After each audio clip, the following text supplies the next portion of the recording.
Bonjour. Aujourd'hui, avec Christine Colmont, nous voulons attirer votre attention sur une obligation qui n'est pas toujours respectée, qui est pourtant essentielle dans la vie de tous les jours, et en particulier lorsqu'il y a une pandémie, une épidémie, c'est le lavage des mains. Alors, Christine, donnez-nous des détails. C'est d'abord l'organisation Speak Up for Africa qui nous a demandé d'attirer l'attention sur la problématique du lavage des mains. Pourquoi est-ce qu'il y a une problématique à ce sujet ? Il y a une problématique parce que donc il y a beaucoup de gens qui ne savent pas que se laver les mains est essentiel. C'est pour ça qu'il y a une journée lavage des mains et même une journée hygiène des mains mondiale. Il y a 2 journées donc qui sont organisées et la prochaine, donc la journée lavage des mains, a lieu ce 15 octobre.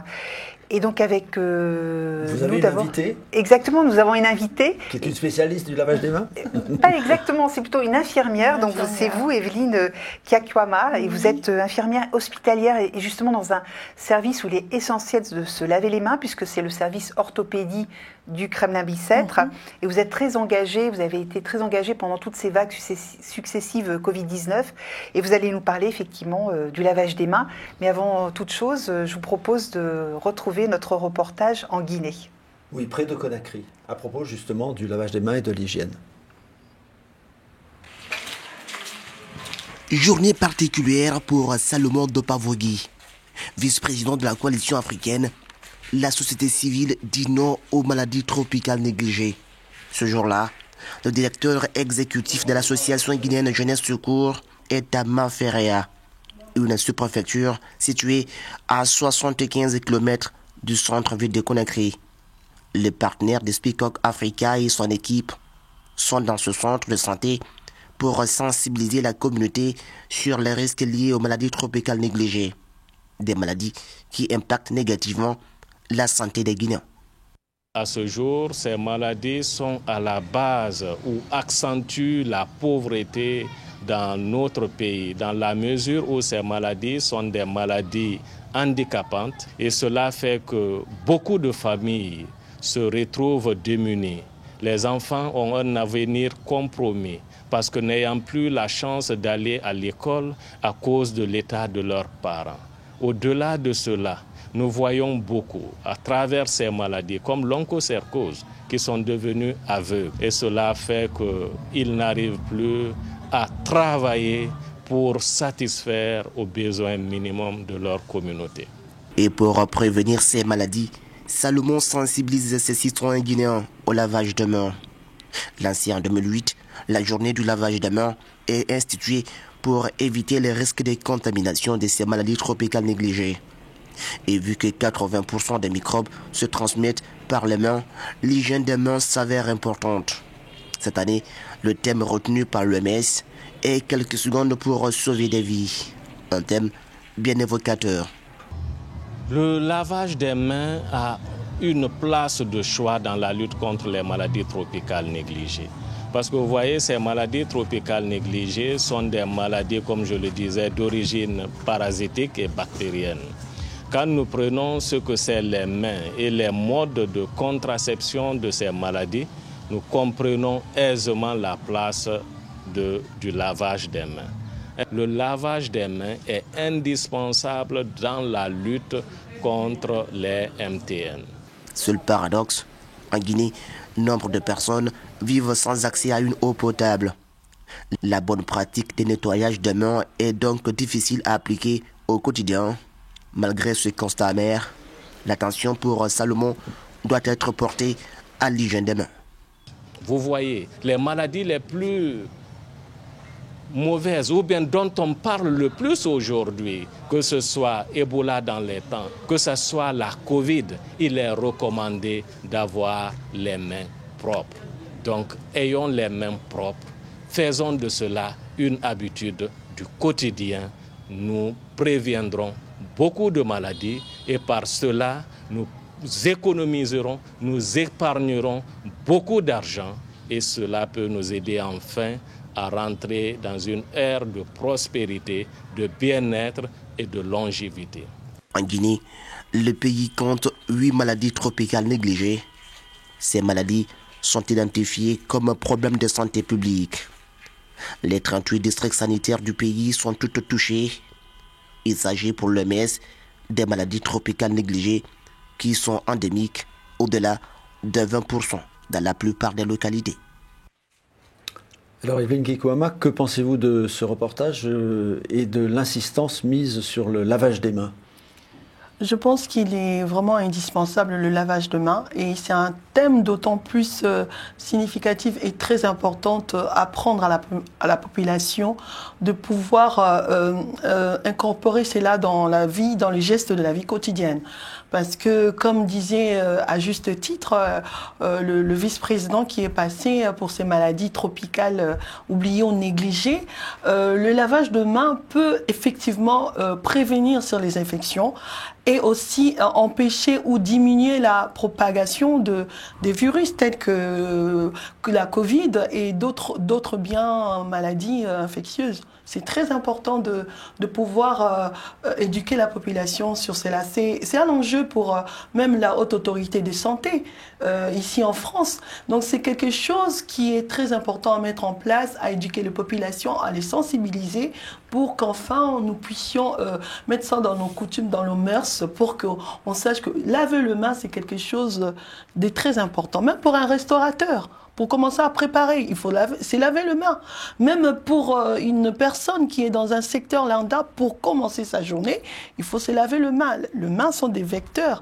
Nous avons, c'est un nid d'infection là. Nous avons des microbes. Donc, se laver le main, c'est un geste simple, facile, moins coûteux.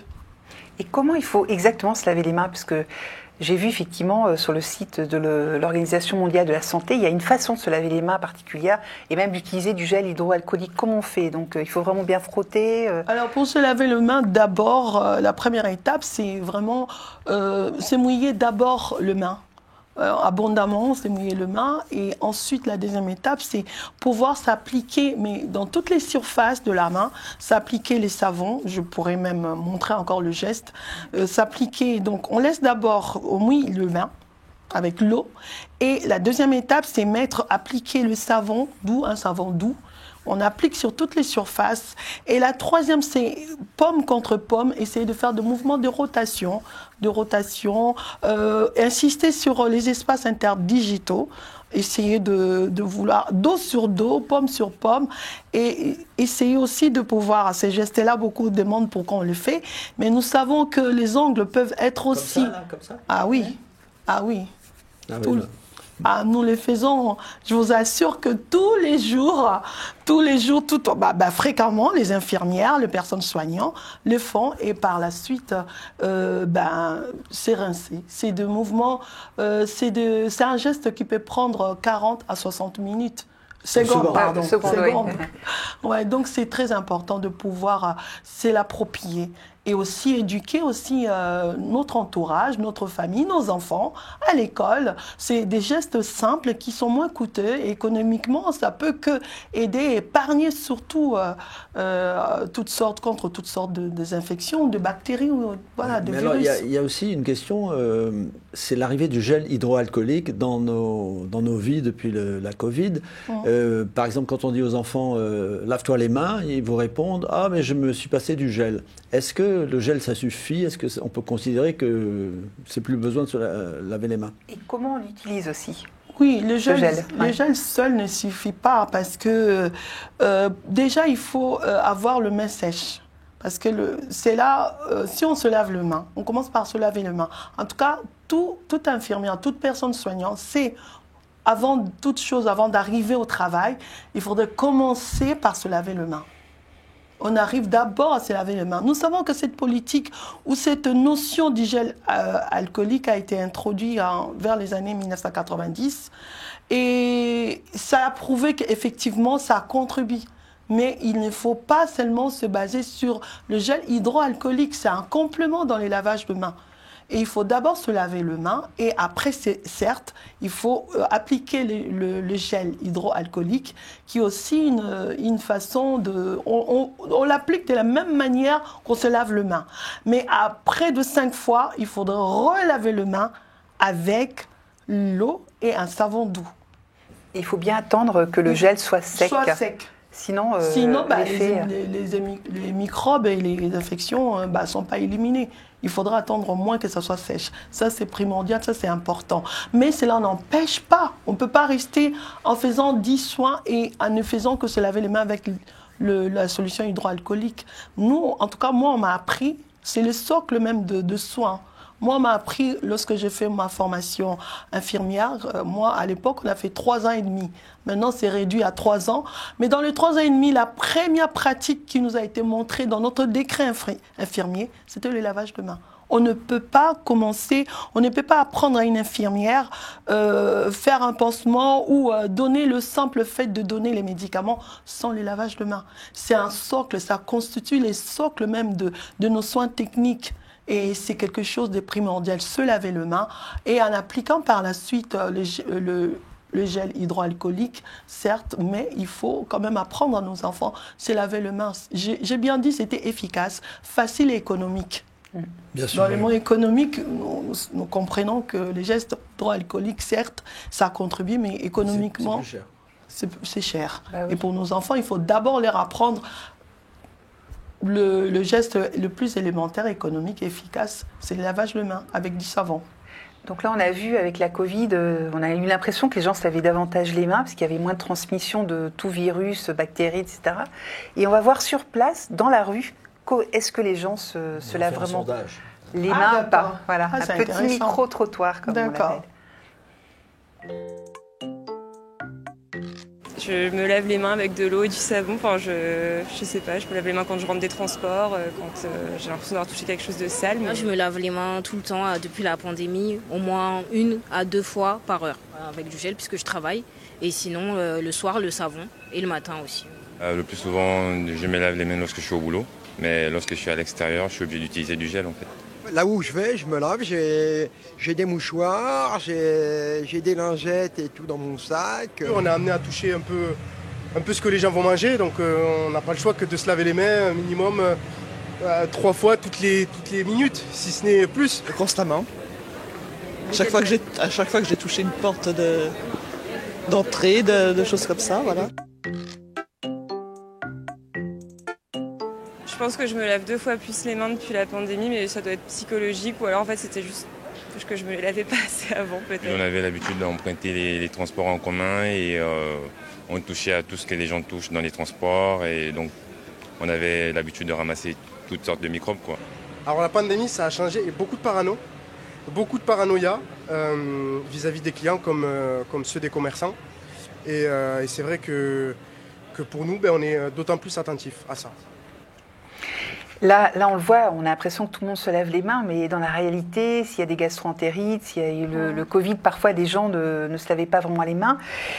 Quel type d'infection? Donc il y avait la Covid, les gastro-entérites, qu'est-ce qu'il y a d'autres types d'infections qu'on peut prévenir? Notamment vous qui travaillez dans un service d'orthopédie, il y a des infections qu'on peut prévenir en se lavant les mains. Oui, il y a beaucoup d'infections liées à tout ce qui est lié à la gastro-entérite, comme vous l'avez dit. Il y a le E. coli, c'est en fait... Pour prendre, je crois que tout le monde l'a compris que le coronavirus est transmis par des mucus, des gouttelettes. Et nous avons toujours le réflexe lorsque nous éternuons, nous toussons, nous mettons les mains devant. Et ça, c'est vraiment les mains sont porteurs de tous ces microbes-là. Et c'est très important de pouvoir se laver les mains pour prévenir sur d'autres infections, d'autres virus. Il n'y a pas que le coronavirus, mais il y a d'autres infections qui font en sorte que lorsque nous lavons les mains, justement, ça prévient sur toutes ces infections-là. C'est très important. Il y a les infections BMR, tout ça. Il y a tellement de virus dans la vie qu'il faut prévenir. Il faut prévenir sur tous ces microbes par rapport au lavage de mains. Le lavage de mains est indispensable et il est très très important. Nous, notre rôle par exemple dans les hôpitaux, nous continuons à promouvoir cela. Lorsqu'il y a des visites de parents, des amis, nous continuons à leur dire l'importance de ces mesures. Je crois que la mesure la plus efficace quand même, surtout pour la propagation du virus, et le lavage de mains, ça réduit en fait. Ça prévient, mais ça réduit. On ne peut pas se les transmettre. Généralement, nous, on parle en termes de c'est de transmission manu-portée.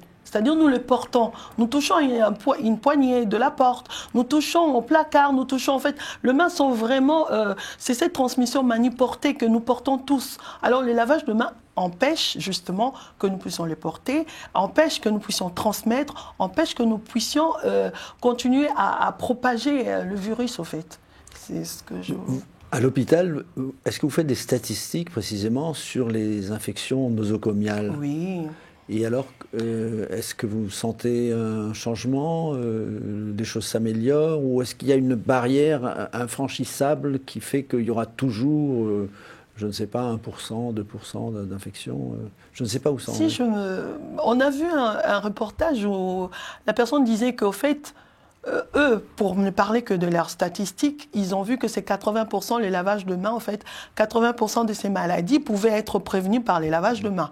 Vous imaginez, ils sont dans un contrée, c'est un peu difficile, ils sont dans des pays en voie de développement. Et nous, ici, les moyens sont mis en place. J'expliquais à Madame Colmont que nous avons des experts, des cadres experts en hygiène, qui sont venus nous montrer toutes les mesures barrières lors de la première, deuxième, troisième vague. Eh bien, je vous assure qu'on n'a pas eu de clusters dans mon service, parce que rien qu'avec ces mesures, en mettant bien avant les lavages de mains, on n'a pas été contracté de Covid. Pourquoi? Parce que les mesures mises en place, et statistiquement parlant, ça nous a épargné de pouvoir contracter si facilement ces virus. Certes, il y a eu des gens des soignants qui ont été malades, mais statistiquement, c'était moins que ce qu'on aurait pu imaginer. Voilà. Parce que je tiens à rappeler, pour nos téléspectateurs qui ne le savent pas, c'est que vous travaillez dans un service orthopédique qui a été à chaque fois réquisitionné pour les patients Covid+, avant la réanimation, et que vous d'habitude, travaillez en chirurgie, et là, vous avez complètement changé de métier, et en utilisant justement tous ces gestes barrières, tout ce lavage que vous aviez déjà, le lavage des mains, mais les charlottes, les surblouses... Ça a été en plus accentué. En fait, on s'est rendu compte que les lavages de mains pouvaient vraiment être crucial dans ces moments-là. On le faisait fréquemment. Je ne parle pas d'un lavage de mains, on vient pour commencer un service. C'est régulièrement et fréquemment qu'il faut se laver les mains. En fait, dans une journée, on ne compte même pas. Une fois, on a fait une statistique avec des collègues, juste 10 fois, 20 fois dans la même journée, de 6h50 à 14h30, on s'est lavé au moins 30 fois les mains. Donc le lavage de mains est très important et c'est incorporé. En tout cas, nous, on sait qu'on ne peut pas passer une journée sans se laver les mains. C'est impossible. Il faut se laver les mains. C'est un geste vraiment c'est une des mesures les plus efficaces qui a été mise en place pour... Alors, pour moi, il y a une question un peu qui reste mystérieuse, c'est que par exemple en orthopédie, pour revenir à votre service habituel, si j'ose dire, il y a encore des infections nosocomiales, mais quand on voit la préparation d'une opération, l'air qui est filtré, enfin des tas de choses qui sont faites, et il y a quand même des infections. Comment est-ce que ça s'explique? Parce que vous devez ensuite faire le bilan de l'opération et de voir que ça s'est mal passé à cause de ça. Ils viennent d'où ces microbes? Ils sortent d'où? Le risque zéro n'existe pas. Donc, je suis peut-être pas habilitée à répondre à cette question, mais avec un peu de connaissance du fait de mon expérience, je suis restée quand même presque 11 ans dans ces services. C'est le fait aussi d'avoir, lorsqu'on opère, en fait, il y a une limite de temps. Donc, l'air est filtré par rapport à tout ça. Donc, il peut y avoir une complication pendant l'opération de ce qu'on appelle tout ce qui est des imprévus, qui feront en sorte que on ne sera plus dans la limite de ce qui a été prévu pour ne pas avoir ces infections nosocomiales. Mais malheureusement, ça peut arriver. Et généralement, le médecin nous explique, le chirurgien nous explique, des fois, c'est lié aux imprévus qui arrivent, qui font que... voilà, c'est qu'il y a les infections nosocomiales, voilà. Mais en tout cas, les médecins sont très rigoureux. Il faudrait le voir au bloc opératoire. Je pense qu'ils font même plus d'une minute pour se laver les mains. Ah oui, c'est impressionnant. Ils ont des gants stériles, mais bon, le risque est zéro. Et le lavage des mains aussi contribue à limiter l'antibiorésistance parce que contre eux, effectivement, les virus, il y a des antiviraux, des nouveaux, et il y a également des antibiotiques pour les bactéries. Mais le fait de ne pas transmettre la maladie, ça empêche le virus d'être résistant aux antibiotiques. Ça l'empêche. Donc tout ça casse cette chaîne. Oui, cette chaîne de propagation. Effectivement, oui, ça empêche. Non, franchement, le lavage de mains, moi, j'étais contente de voir ce thème qui a été, cette journée pour le lavage de mains. Des secondes peut sauver des vies, effectivement. Surtout même dans la vie de nos enfants. Vous savez, ils vont à l'école, ils n'ont pas cette notion-là. Je pense que même la haute autorité de santé prévoit, en fait, il faut promouvoir cette santé-là. C'est une santé, c'est un enjeu de la santé publique. Il faut apprendre, il faut que ça soit dans notre culture. Il faut que ça rentre dans les gestes de la vie courante. C'est-à-dire, je me brosse, c'est comme je me brosse les dents, je me lave les mains. C'est très, très important. Ça évite beaucoup de contaminations et beaucoup de choses. Voilà, c'est vraiment... Et on va le voir aussi avec le professeur Katlama, qui est effectivement une infectiologue et qui a la Pitié-Salpêtrière. Nous l'interrogeons sur la Covid, mais on en a profité pour lui parler du lavage des mains. On va l'écouter. D'accord. Le lavage des mains, c'est pas seulement du Covid. Le lavage des mains, c'est toute vie en collectivité, c'est vrai. Il y a ça, il y a le rhume, il y a les gastroentérites, il y a tout. Il y a le lavage, c'est redire les infections nosocomiales, redire qu'il faut se laver les mains, voilà. Oui. Est-ce qu'à l'école, on dit toujours aux enfants qu'il faut se laver les mains, on leur explique dès le plus jeune âge? Moi, ça fait longtemps que je n'ai pas été à l'école, donc...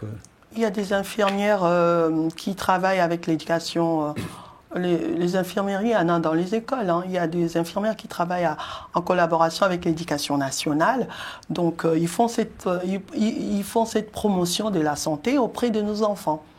Et même les maîtresses, maintenant, vous savez, cette Covid a changé les mentalités et il a changé notre façon de voir les choses, de faire. On disait tout à l'heure que la plupart des gens, lors de la première vague, tout le monde, avec les micro-trottoirs, tout le monde se lavait les mains. C'est vrai qu'il y a eu un relâchement.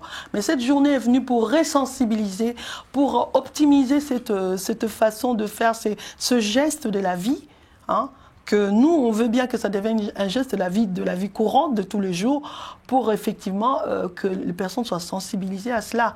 Et ces fléaux a fait changer de mentalité. Nos enfants sont... vous parlez aux enfants, vous serez un peu étonnés. Les enfants, moi j'ai tous à la maison, mes enfants me disent « Mais maman, t'as pas mis la main, tu as mis la main, il faut te laver les mains. » Vous voyez, ça commence quand même, il y a un travail qui est fait... qui fait que... Le coude aussi. Le coude est très important. Justement Voilà. Mes enfants me font la remarque que je dois mettre le coude et je ne dois pas mettre la main devant. Et si par réflexe que j'ai toujours eu, je mets la main devant, il faudra que je me lave les mains. Vous voyez, donc... Voilà, ou un petit coup de gel hydroalcoolique entre les lavages. Ou se laver les mains. Je pense que les mentalités sont en train d'être changées. Pour terminer, je voudrais juste élargir un peu le débat pour savoir comment votre vie a été modifiée par la Covid, l'arrivée de la Covid dans votre hôpital. Votre vie, je veux dire pas d'infirmière, oui, votre travail.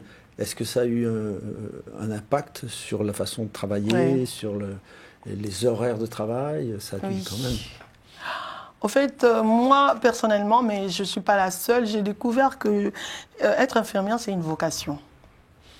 C'est vraiment une vocation parce qu'on ne comptait pas les heures. Enfin, on travaillait vraiment, on voulait, comme le dirait un médecin, on travaille pour sauver, pour guérir. On ne travaille pas pour être dans... Et nous, la Covid, ça a changé notre façon de voir les choses parce qu'on a subi psychologiquement, c'était aussi une surcharge émotionnelle. On a eu de décès malheureusement. À la première vague, on ne savait pas où on allait, on ne connaissait pas. Et ça a changé ma façon, c'est plus sur l'humanité. On a mis l'accent sur l'humain. C'est-à-dire qu'on soigne une personne. On ne soigne pas de masse, on soigne une personne. Vous savez, il y avait des familles qui n'avaient pas le droit de parler à leur famille. Nous, on faisait le lien. Et ça a créé, ça nous a changé au fait. Parce que moi, je suis dans un service de pointe technique. Je dois faire un pansement, ça doit être nickel, ça doit... Voilà, ça nous a un peu remis sur nos critères d'avant. Pourquoi est-ce qu'on fait ces métiers? C'est d'abord, on soigne l'humain. Et donc, les relations humaines ont été dans les familles n'ont pas... Il y a certaines familles, le patient est rentré, ils l'ont jamais vu. Et la personne peut être décédée par la suite. Ça nous a pris, moi, ça m'a changé ma façon de travailler. Je parle plus, j'ai développé plus le relationnel. À la place de technique, c'est plus le relationnel, parler avec des gens qu'on a vus aujourd'hui et que demain on rentrait, on le voyait plus parce qu'ils étaient en réanimation et qu'on allait peut-être plus revoir. Ça m'a changé ma façon de pouvoir plus mettre l'accent sur l'humain, sur les relations humaines. Oui, c'est un métier magnifique que vous avez exercé là. Je ne changerai pour rien au monde, je changerai. C'est un métier que j'aime. Après, vous avez peut-être évolué aussi. Vous voulez peut-être effectivement. Oui, j'avais des projets pour. Dans l'hygiène, justement. Dans l'hygiène, cadre de santé, pourquoi pas. Continuer toujours dans cet élan, mais je reste toujours soignante. Voilà. Très bien. Merci beaucoup. Merci d'avoir participé à cette émission. Merci à vous. Merci beaucoup. Merci d'avoir suivi cette émission et à bientôt.